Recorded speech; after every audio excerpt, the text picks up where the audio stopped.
Imagine taking just every moral code, every societal rule, and every ancient religious scripture you've ever learned, and basically just tossing them into a massive pile and setting them on fire. Yeah, I mean, that is quite the visual. Right. But today on the deep dive, we are exploring a framework that claims the only way to reach true enlightenment is to do exactly that. A total factory reset of the human mind. It is a really radical proposition for sure.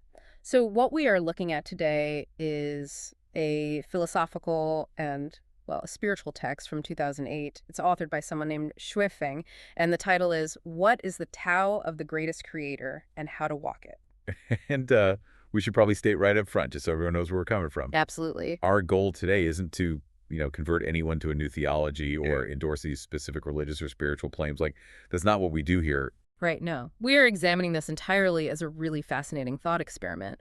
We want to see what aha moments we can extract about human consciousness, about freedom, and the sort of hidden mechanics of how we perceive reality. Okay, let's unpack this.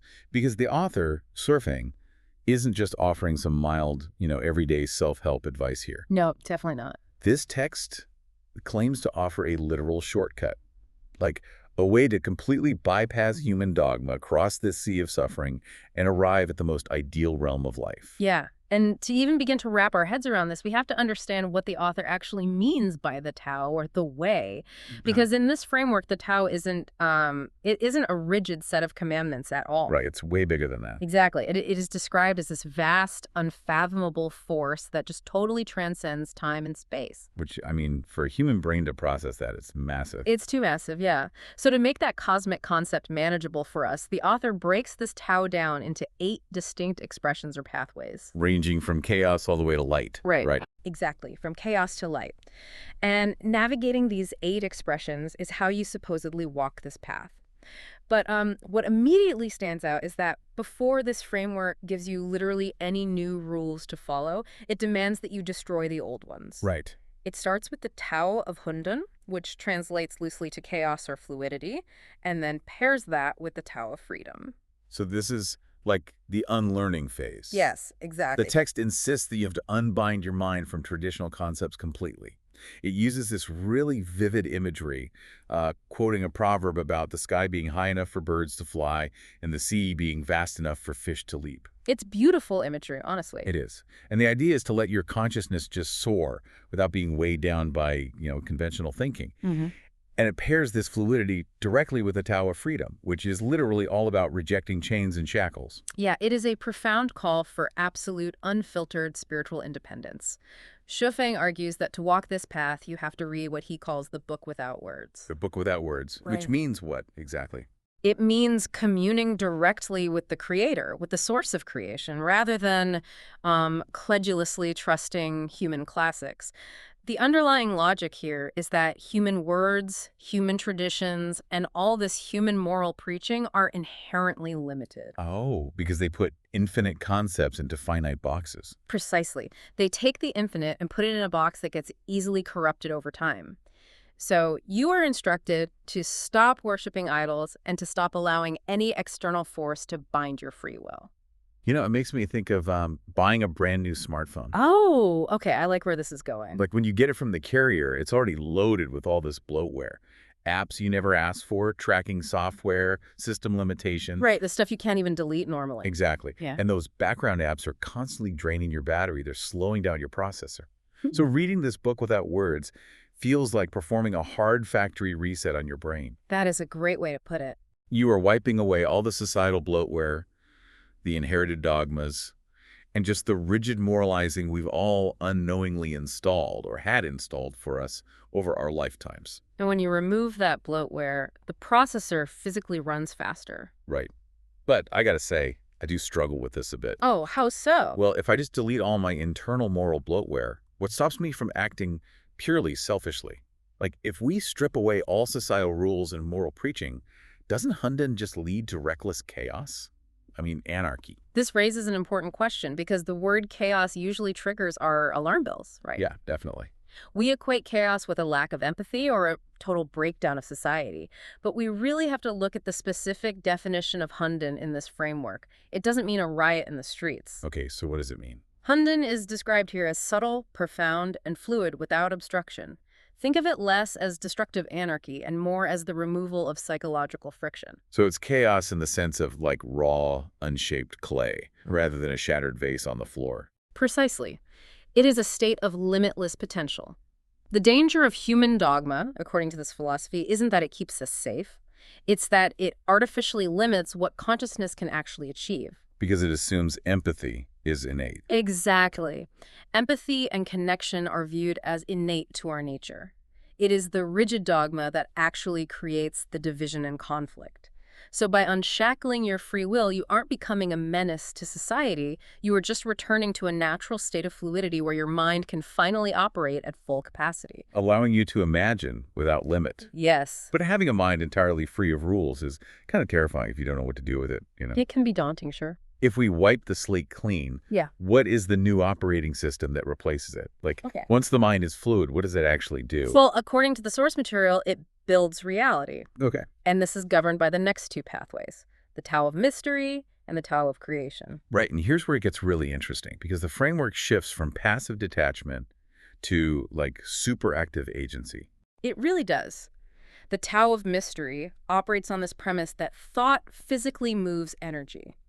The text states literally that the heart realizes what it envisions. So your mind isn't just a camera recording the universe. No, it is a projector creating it. Which is wild, Mm. because the text encourages you to view yourself as a celestial being. It claims you can bring forth your own celestial island out of absolute nothingness. Yeah, the imagery is huge. It totally paints a picture of life as a sandbox video game. Like, if you think of Minecraft. Oh yeah, Minecraft is the perfect analogy for this. Right, like, most of humanity is basically walking around in survival mode. We are frantically gathering resources, hiding from monsters, and building these tiny defensive shelters just to, make it through the night. Just trying to survive the baseline existence. Exactly. But the Tao of Mystery suggests you actually possess the developer codes. You can switch into creative mode, where your thoughts instantly render reality. But I need to push back hard on this. Go for it. Telling someone to visualize a happy place is, standard psychology. But telling them they can warp physical reality and conjure celestial islands sounds like literal magic. How does this text bridge the gap between internal imagination and external reality? Well, if we connect this to the bigger picture, the philosophical mechanism at play here is the idea that subjective perception is the only reality that truly matters. Oh, I see. Whether these celestial islands are actual physical planets in another dimension or just profound states of inner peace, the practical outcome is exactly the same. It's about radical ownership of your existence. Okay, that makes sense. The Tao of Creation explicitly insists that apart from creation, all is empty. You cannot just sit around in a void. So the observer effect is the point. You have to actively build the world you want to live in. Exactly. And the text uses a very simple grounding equation.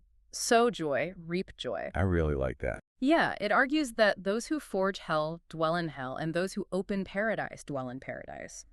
If you constantly envision conflict, scarcity, and suffering, your consciousness renders a reality of hell, regardless of your physical surroundings. But if you envision harmony, you render paradise. Right. And it even urges the reader not to squander their brief human years, but to pour their energy into ushering in what it calls the Lifechanyuan era. Right, let's define that quickly because it sounds like a massive undertaking. That's massive. The Lifechanyuan era, as outlined here, is essentially a proposed new epoch for humanity. Like an era defined entirely by spiritual harmony, absolute freedom, and boundless creation, rather than the scarcity and conflict that basically define our current history. It is an incredibly ambitious vision for the future, and making that happen requires a fundamental shift in how we power our lives, because building a new reality on a cosmic scale requires an immense amount of energy. You can't run a reality-generating engine on, like, anxiety and caffeine. No, you really can't, though many of us try. But the text identifies the ultimate fuel source for this creation through the Tao of Joy, the Tao of Love, and the Tao of Life.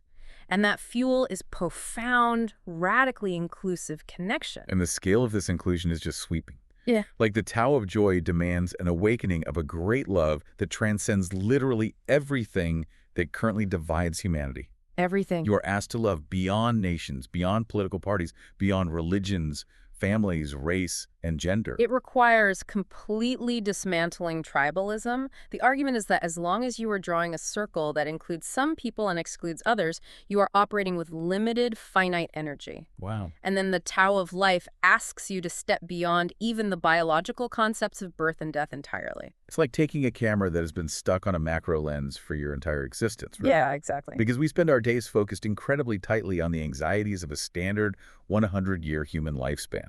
We zoom in on our jobs, our localized political arguments, our specific family dramas. Day-to-day grind. Yeah, and this text basically reaches over and clicks that camera out to an ultra-wide cosmic lens. It asks you to measure your life by eternity. It asks you to familiarize yourself with ethereal, non-material realms, trusting that life has a boundless space beyond this single planet. But what grounds this massive cosmic perspective is the text's very specific interpretation of the Tao of Love. Yes, because this is where the framework dramatically diverges from a lot of the conventional spiritual wisdom we usually encounter. What's fascinating here is how it completely flips traditional ascetic spirituality on its head. Right. Because historically, many religious frameworks treat worldly joy, love, and physical pleasure as spiritual roadblocks. Like ascetic monks who believe that denying the flesh and suppressing earthly desires prove their devotion. Exactly, the classic idea that suffering is inherently holy. The idea that to be truly enlightened, you must endure misery in silence. But this text takes the exact opposite mathematical approach. It states that love is the greatest creator's ultimate gift to life. And crucially, it argues that suppressing or destroying love actually betrays human nature and innate nature. That is a huge shift. It really is. Because if the universe is an expression of a creator's joy, then suppressing your own joy isn't an act of piety. It is a fundamental rejection of the universe's core operating system. You can only understand the essence of this path by maximally savoring love's fullness. Let's really look at the mechanics of that for a second. Why is suppressing joy considered a betrayal here? Well, think about the modes we talked about earlier. Right, because in a survival mode mindset, joy feels like a luxury. It feels frivolous. But in the creative mode mindset this text advocates, joy is literally the momentum that builds those celestial islands. Yes. So if you deny joy, you are essentially pouring sugar into your own spiritual gas tank. You stall the engine of creation. That is a perfect way to conceptualize it. The text removes the guilt from human existence completely. It explicitly tells the reader to pursue joy, freedom, and happiness eternally. I love that. Suffering is not a virtue to be endured. It is just an error in your operating system that needs to be corrected. That is so deeply validating, I think, for anyone who has ever felt guilty Yeah. simply for wanting to be happy in a world that is, full of problems. Absolutely. So if we take stock of this journey so far, we have unlearned our societal bloatware through Hunden. We have switched into creative mode to build reality. We have zoomed our lenses out to an eternal time frame, and we are using pure, unrestrained joy as our fuel. Which naturally leads us to anticipate a highly complex instruction manual for maintaining all of this. Yes, the paradox of practice. Because as a listener, you're hearing all this and probably thinking, okay, eternal life, cosmic creation, boundless universal love. The daily routine for this must be absolutely exhausting. You'd think so, right? You would expect a schedule that requires waking up at 3 a.m., memorizing hundreds of ancient chants, performing complex rituals, and studying under a guru for 3 decades just to get the basics down. Just to scratch the surface. Right. But the text pivots to a startlingly simple conclusion with the Tao of Light. The Tao of Light is essentially about entrusting your life entirely to the Creator's Tao. It is about keeping your heart, your intent, and your steps completely unmoved. Unmoved by what? Well, the text dramatically states that even if heavens fall or storms rage, you hold fast to this natural alignment. You stop chasing every new spiritual fad or panicking at every societal crisis. So what does this all mean for the actual daily method of walking this path? Yeah. To say, looking at it, it is the ultimate anti-rule book. It really is. The author states that walking this path is effortless, simple, direct, and effective. The text explicitly tells you there's absolutely no need to toil over studying high-minded concepts like virtue, benevolence, righteousness, propriety, wisdom, or faith. It is a direct refutation of complex moral philosophies that require endless academic study to decipher. It goes even further than that, though. There is no need to chant scriptures, Yeah. no need to pray daily, no need to try and cultivate extraordinary divine powers or psychic abilities, None of it. and absolutely no need to wander around the globe seeking out high masters or engaging in lofty intellectual discourse. You literally just follow the law of nature and it is done. This is where the entire framework synthesizes brilliantly. The deep insight here is that spiritual fulfillment is not an act of addition. Which is so contrary to how we usually think. Exactly, because we are completely conditioned by modern self-improvement culture to believe that getting better means adding more to our plates. Right. We think we need to add a new 10-step morning routine, add more complex meditation rituals, add a new podcast guru to follow, or add a stricter moral code to govern our diets and behaviors. More apps on the smartphone, more background tasks draining our energy. Exactly. More bloatware. We are exhausted by the effort of trying to be enlightened. But this text argues that achieving the ideal realm of life is entirely an act of subtraction. Subtract. It's about stripping away the chanting, the complex studies, the desperate searching for validation from masters until absolutely nothing is left but trust, alignment with natural law, and profound gratitude. And gratitude is presented as the final, natural result of this subtraction. Yeah. The text explains that if you truly trust in this effortless path, all obstacles simply dissolve. Your heart fills with gratitude naturally, without complaint, without hatred, without envy, and without abusing others. Because there's no friction left. Exactly. You don't have to force yourself to be a good person. Goodness is just what remains when you strip away the fear and the dogma. You are just walking forward, completely unmoved by the storms around you. It brings the entire philosophy full circle. By embracing Hundan at the beginning, that fluid, unencumbered state, free of rigid dogma, you end up in a place of effortless simplicity at the end. The immense complexity of the universe, the celestial islands, the eternal timelines, all of that is handled by the Tao. Your only job is basically just to get out of your own way. Exactly. Your only job is to follow your innate nature, generate joy, and walk unburdened. And this connects so deeply back to you, the listener, navigating your own life today.